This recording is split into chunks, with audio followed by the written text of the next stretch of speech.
नमस्कार साथियों, मैं हूं आपका दोस्त अतुल जायसवाल और आप सभी का मैथमेटिक्स मेमोरी में बहुत स्वागत करता हूं और उम्मीद करता हूं कि आप सब बहुत अच्छे होंगे। एक बार फिर से आप सबके बीच एक नए सेशन के साथ मैं अतुल जायसवाल उपस्थित हुआ हूं, इसी उम्मीद के साथ कि बीते हुए कल से कुछ बेहतर करूं और बीते हुए कल से कुछ सीख लेते हुए आज के सेशन को कुछ बेहतर बनाऊं। तो अगर बीते हुए कल की हम बात करें तो पिछली कुछ चर्चाओं में हमने सिंपल इंटरेस्ट यानी कि साधारण ब्याज पर चर्चा करी, उनके बेसिक्स को जाना, उनके जो सवाल हैं उनको हमने जाना, उनके सवालों को हल किया। ठीक है, तो इन सब के बाद आज हम फिर से चर्चा करने वाले हैं एक नए टॉपिक के बारे में, एक नए इंटरेस्ट पद्धति के बारे में, एक नए ब्याज के बारे में। जी हाँ, उसका नाम है चक्रवृद्धि ब्याज यानी कि कंपाउंड इंटरेस्ट पर बात करें और उनको और बेहतर तरीके से समझें, तुलनात्मक रूप से सिंपल इंटरेस्ट के, है ना। आइए जानते हैं।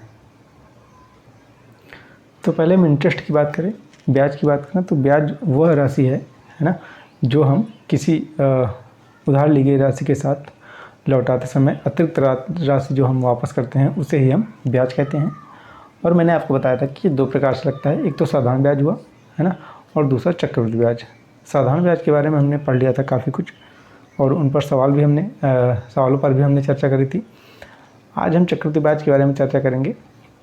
तो पहले थोड़ा सा जान लें कि साधारण ब्याज क्या था, है ना। साधारण ब्याज था कि भाई अगर हम कोई धन लेते हैं किसी से तो उस पर हम एक सिंपल वे में ब्याज के तहत हम उसको लौटाएंगे, मूलधन और ब्याज उसको वापस करेंगे, लेकिन एक साधारण विधि से, है ना। जैसा कि मूलधन दिया हो, जो भी मूलधन दिया हो उसी पर हम ब्याज की गणना करें, बार बार ब्याज की गणना करें और हर साल ब्याज की गणना करें। उसके बाद जो ब्याज बने उसको हम मूलधन के साथ ऋणदाता को वापस करें, है ना। ये तो हुआ साधारण ब्याज। अब अगर हम चक्रवृद्धि ब्याज की बात करें या कंपाउंड इंटरेस्ट के बारे में बात करें तो ऐसा ब्याज जो प्रतिवर्ष जिसका मूलधन बदलता जाता है ना, कि पहले वर्ष अगर हमने मान लीजिए किसी धन पर 10% की चर्चा करी, 10% से ब्याज दिया, तो अगले ही वर्ष वह उसकी जो गणना होगी वो मूलधन प्लस ब्याज को जोड़ करके एक नए मूलधन पर उस पर हम ब्याज की चर्चा करेंगे, है ना। तो इसे ही कहते हैं हम चक्रवृद्धि ब्याज। ठीक है, तो ऐसा ब्याज जो मूलधन के साथ साथ ब्याज पर भी लगे, है ना, उसे हम कहते हैं चक्रवृद्धि ब्याज। तो आइए एक एग्जाम्पल की सहायता से हम इनकी तुलनात्मक अध्ययन करें ताकि आपको और स्पष्टता ये चीज़ें समझ में आए, है ना। तो चलिए शुरुआत करें। मान लेते हैं कोई संख्या या कोई धन है 1000 रुपये, है ना। 1000 हमने इसलिए माना क्योंकि यहाँ तो कोई दिक्कत नहीं था, लेकिन यहाँ पे आगे पॉइंट में चीज़ें ना आ जाएँ, इसलिए हमने 1000 माना है। तो 1000 रुपये हम लेते हैं किसी से ऋण और उस पर 10% वार्षिक ब्याज की दर से ब्याज के रूप में उसे लौटाने का वादा करते हैं। ठीक है, 10% इधर भी, 10% इधर भी। ठीक है, तो बारी बारी से हम क्रम वाइज एक एक वर्ष का देखते हैं कि क्या परिवर्तन होता है। तो 1000 रुपये पर जब हम ब्याज की गणना करेंगे यहाँ पे, तो पहले वर्ष क्या होने वाला है। पहले वर्ष अगर हम ब्याज की गणना करें या कुल राशि जो हम वापस करने वाले हैं उस पर चर्चा करें, तो हम क्या करेंगे कि 1000 पर 10% की जो 10% का ब्याज निकालेंगे, है ना। तो ये आने वाला है 100 रुपये। ठीक है, तो 100 रुपये हम इस 1000 के साथ जोड़ करके पहले वर्ष वापस करने वाले हैं, यानी कि हम 1100 रुपये वापस करने वाले हैं अगर हमने पहले वर्ष वापस किया तो। ठीक है, अगले वर्ष क्या होता है, फिर से हम 1000 रुपये पर 10% की गणना करें, आई थिंक यही आने वाला है 100 रुपये। तो अगले वर्ष भी हम 100 रुपये इसमें ऐड करने वाले हैं, यानी कि 1200 रुपये देने वाले हैं। ऐसे ही तीसरी वर्ष और ऐसे आगे भी जैसा जितने वर्ष होगा हम प्रति वर्ष 10% या यूँ कहें कि 100 रुपये हर वर्ष जोड़ते जोड़ते उसे वापस करेंगे जब भी हमें वापस करना हो, 1 वर्ष में, 2 वर्ष में, 3 वर्ष में, जब भी वापस करना हो। तो कुल ब्याज के साथ उसका वो मूलधन जोड़ करके हम वापस करेंगे, है ना। अब आते हैं चक्रवृद्धि ब्याज पर। तो पहले वर्ष क्या होगा, पहले वर्ष में तो इसमें कोई फ़र्क नहीं पड़ने वाला, ऐसा ही रूल चलेगा जैसे यहाँ पे चलता है। 10% की गणना करेंगे हम, तो ये 100 रुपये आने वाला है और इस 100 रुपये को हम इसमें जोड़ेंगे तो ये 1100 रुपये होने वाला है। ठीक है, लेकिन जब दूसरे वर्ष हम बात करेंगे तो अब दूसरे वर्ष जो हम ब्याज की गणना करेंगे वो इस 1000 पर नहीं करेंगे, अब हम करेंगे 1100 रुपये पर। 1100 रुपये पर करेंगे 10% की गणना, 10% ब्याज की गणना। तो ये होने वाला है 110 रुपये, है ना। अब हम 110 रुपये इसमें ना जोड़ करके इसमें जोड़ेंगे, ठीक है। तो ये हो जाएगा 1210 रुपये, ठीक है। तो आप देख रहे हैं चक्रवृद्धि ब्याज में क्या हो रहा है, डिफरेंट ये हो रहा है कि पहले वर्ष तो हमने मूलधन पर ब्याज की गणना की, लेकिन दूसरे वर्ष हमने ब्याज की गणना मूलधन के साथ साथ उस ब्याज पर भी की जो हमें देना पड़ रहा है ना, पहले वर्ष में देना पड़ रहा है। तो ये 100 रुपये पर भी हमने गणना करी। तो चाहे आप डिफरेंट अलग अलग करें, है ना, एक बार 1000 पर करें, फिर उसके बाद 100 पर करें, फिर उसको दोनों को जोड़ें, या कंबाइन रूप से हम 1100 पर गणना करें, दोनों बात एक ही है, ठीक है। तो ये 1210 रुपये होगा।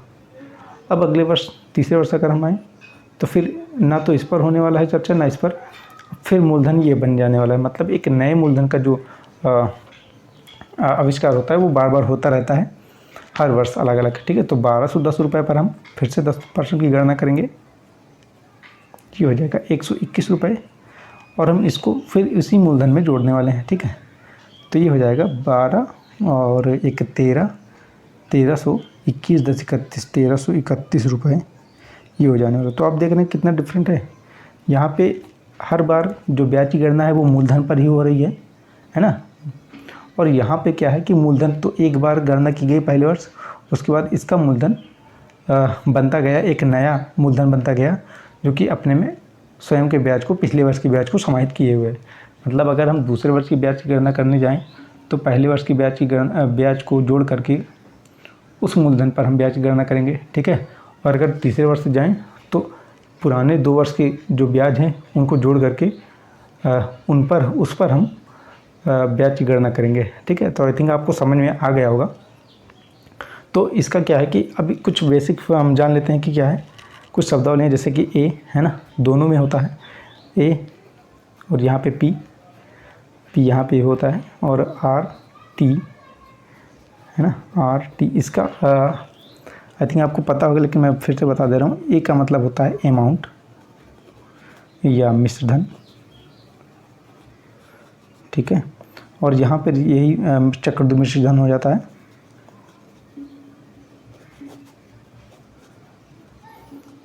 यहाँ पे मूलधन,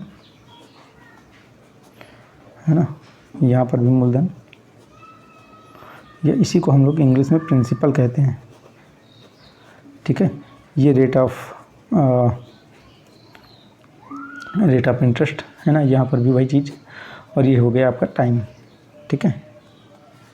और कुछ अगर डिफरेंट मुझे लगता है तो ये होगा कि सिंपल इंटरेस्ट SI, और यहाँ पे कंपाउंड इंटरेस्ट CI, ठीक है। सिंपल इंटरेस्ट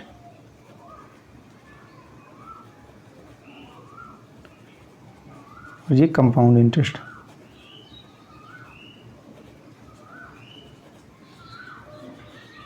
ठीक है। अच्छा, यहाँ पे एक चीज़ जो कॉमन है वो ये है कि यहाँ पर जो पहले वर्ष ब्याज की गणना होगी, जो पहले वर्ष का मिश्रण होगा वो दोनों में सेम होगा ना, दोनों में बराबर होने वाला है। तो ये चीज़ एक कॉमन हुई।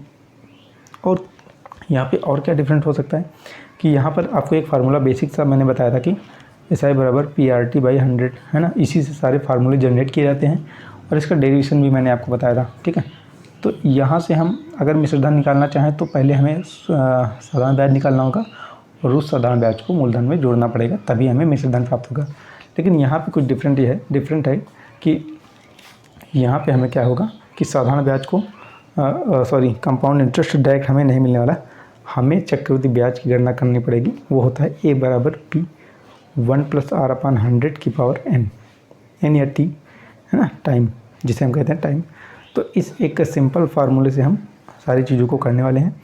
और अगर हमें कंपाउंड इंटरेस्ट की ज़रूरत पड़े तो हम यहाँ से, चूँकि मिश्रधन है, चक्रवृद्धि मिश्रधन, तो इसमें से हम अगर अपने मूलधन को घटा दें तो जो हमें प्राप्त होने वाला है वो कंपाउंड इंटरेस्ट होने वाला है, ठीक है। तो हम कह सकते हैं कि CI बराबर A - P, लेकिन A कौन सा, चक्रवृद्धि मिश्रधन, है ना। तो ये हो जाएगा फार्मूला आपका एक और।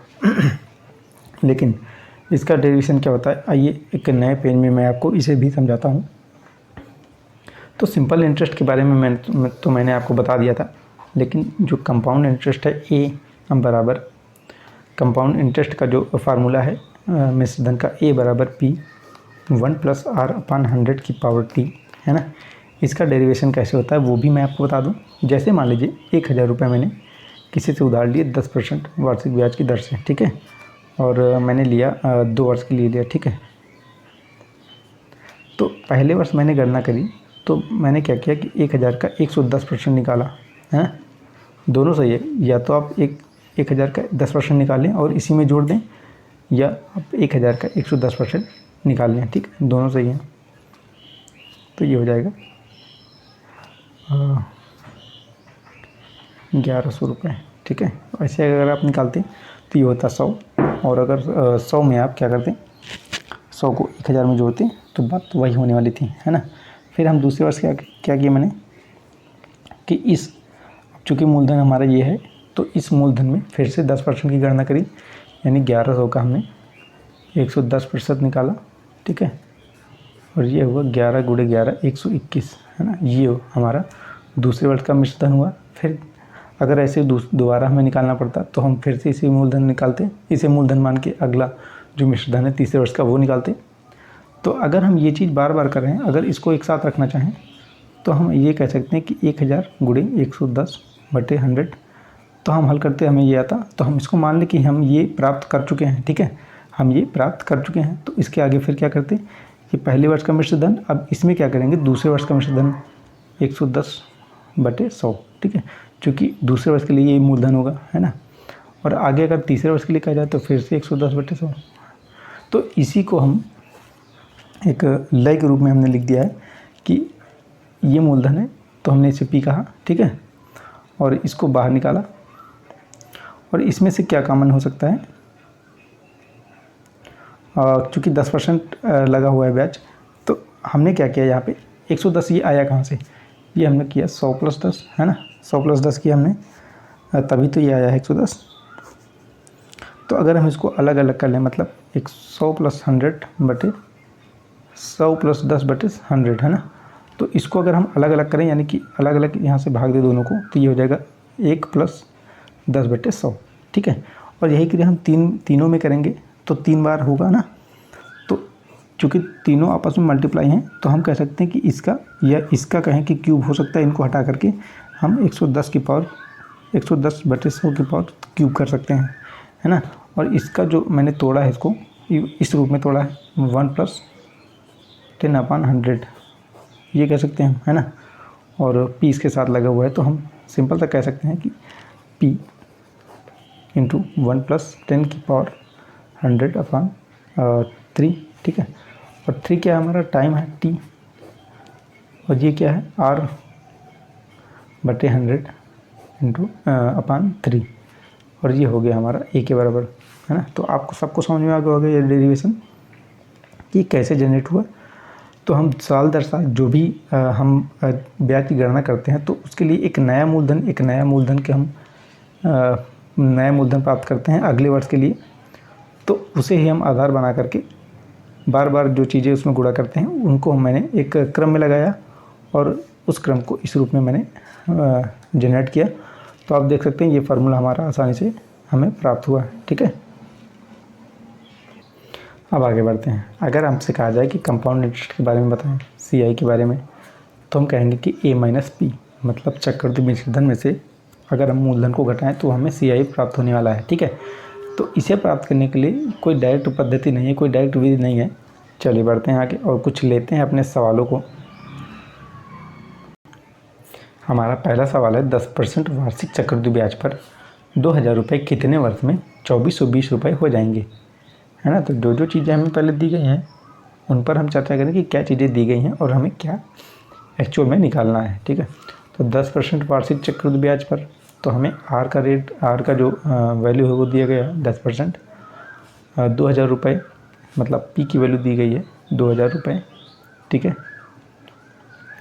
कितने वर्ष में 2420 रुपये हो जाएंगे, कितने वर्ष यानी कि टी की वैल्यू हमें ज्ञात करनी है।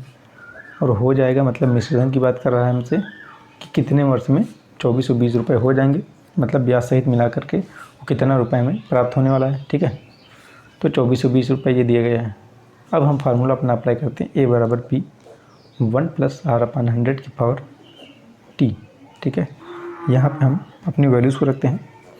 a का मान हमें दिया है 2420 रुपये और p का मान दिया गया है 2000 रुपये। 1 + r की वैल्यू दी गई है 10/100 इंटू पावर t, जो कि हमें फाइंड आउट करना है। ठीक है, 0 से हम 0 को काटते हैं सिंपल, इस 0 से हम इस 0 को काटते हैं। ठीक है, अब 242/200, इस 200 को हम नीचे ले आते हैं इधर, 10 के करेंगे इधर 10 + 1 पावर t। ठीक है, 2 से इसको काट देते हैं सिंपल था, 2 × 1 = 2, 2 दूनी 4, 2 × 1 = 2। अब आप देख सकते हैं यहाँ पे कि ये 11 का स्क्वायर है और ये 10 का स्क्वायर है। ठीक है, तो इसको सिंपल था हम उसी फॉर्म में लिख देते हैं, 11/10 का स्क्वायर, और ये हो जाएगा 11/10 की पावर t।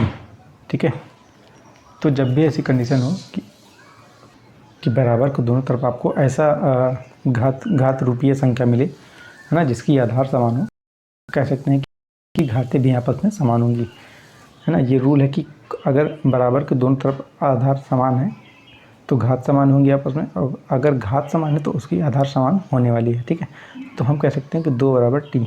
ठीक है, और यही हमारा समय होगा 2 वर्ष। ठीक है, तो 2 वर्ष हमारा आंसर हो जाएगा, ऑप्शन नंबर सी हमारा सही हो जाएगा। तो चलिए चर्चा को आगे बढ़ाते हैं और लेते हैं आज का अपना अगला सवाल।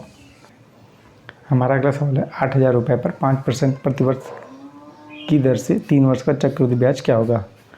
तो फाइनली पहले हम लिखते हैं 8000 रुपये हमें प्रिंसिपल प्राप्त है, आर की वैल्यू 5% दी गई है, टी की वैल्यू 3 वर्ष दी गई है। तो ब्याज यानी कि कंपाउंड इंटरेस्ट के बारे में हमें जानकारी जुटाने के लिए कहा जा रहा है। तो सी आई का हम मतलब हमें पता है कि a - p, है ना, p की वैल्यू हमें पता है, लेकिन a की वैल्यू हमें फाइंड आउट करनी है। तो a की वैल्यू पहले हम निकालें, a बराबर p × 1 + r/100 की पावर t। a की वैल्यू निकाली है 8000 इन ब्रैकेट 1 + r मतलब 5/100 और t का मान दिया गया है 3 वर्ष। ठीक है, यहाँ से हम 8000 गुणे इसको सॉल्व करें तो 105 और 5 से काट देते हैं, 5 दूनी 10, ये हो जाएगा 21/20 की पावर 3। ठीक है, ये हो जाएगा 8000 गुणे 21 गुणे 21 गुणे 21/20 गुणे 20 गुणे 20। तो अगर आप इन दोनों को तीनों को गुणा करें तो ये 8000 के बराबर आने वाला है, और 21 गुणे 21 कर लेते हैं। तो पहले हम 21 गुणे 21 कर लेते हैं, 2 × 1 = 2, 2 दूनी 4। ठीक है, और इस मतलब ये हो जाएगा 441, और इस 441 का फिर से मल्टीप्लाई करें 21 में, इधर देख लेते हैं 441 गुणे 21, 1 का गुणा करेंगे तो 441 और 2 से गुणा करेंगे, 2 × 1 = 2, 2 चौके 8 और 2 चौके 8, 1 4 2 6, 8 और 4 12, 8 1 9, 92 61, है ना। तो ये 92 61 होने वाला है। ठीक है, तो अब सी आई का हम मान निकालें तो a - p करेंगे, है ना, और a की वैल्यू हमने निकाली है 92 61 माइनस p की वैल्यू हमें 8000 दी गई है, घटाएंगे तो ये 1261 प्राप्त होने वाली है। यही हमारा कंपाउंड इंटरेस्ट हो जाएगा, ऑप्शन नंबर हमारा सी सही हो जाएगा, है ना। तो रखते हैं आज यहीं तक। आपको सेशन कैसा लगा बिल्कुल हमें कमेंट सेक्शन में बताएं, और वीडियो अच्छी लगी हो तो लाइक कर देना। चैनल पर अगर आप नए हैं तो सब्सक्राइब ज़रूर कर लें। तो चलिए ठीक है, मिलते हैं अपने नेक्स्ट सेशन के साथ। तब तक आप लोग खुश रहें, स्वस्थ रहें। नमस्कार, आप सभी का बहुत बहुत धन्यवाद।